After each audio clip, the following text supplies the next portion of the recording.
Сигурно, ќе земеме пример, Јапонија не е бито која држава во светот, и ќе кажеме ние вака сакаме. Ако сметаме дека во Америка има најдобра економија, сакаме да ја копираме економијата на Америка и на Швајцарија, пример се зборува. И ќе работиме на тоа. Значи во секое поле треба да размислуваме да бидеме во најдобрите.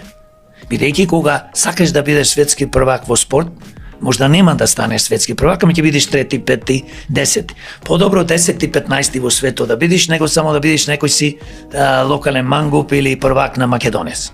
Значи целта треба да ја поставиме и можеме, имаме супер интелигентни луѓе во Македонија. Државата наша Македонија, Република Македонија, ја гледате како локален мангуп во моментов? Ја гледам како криминална држава, составена, ја водат тешки политички криминалци бараби.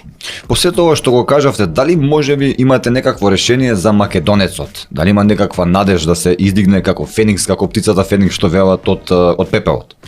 Па како немам надеж, ако немам надеж, јас сум македонец, нема да се занимавам со политика, нема да ја формиравме партијата Демократи и нема да одам 7 години низ Македонија да се движам и да му кажам на народот дека вака треба да се размислува. Бидејќи во светот денес има посебна, да речеме, област каде што луѓе се занимаваат како индивидуи, како Тони Робинс пример,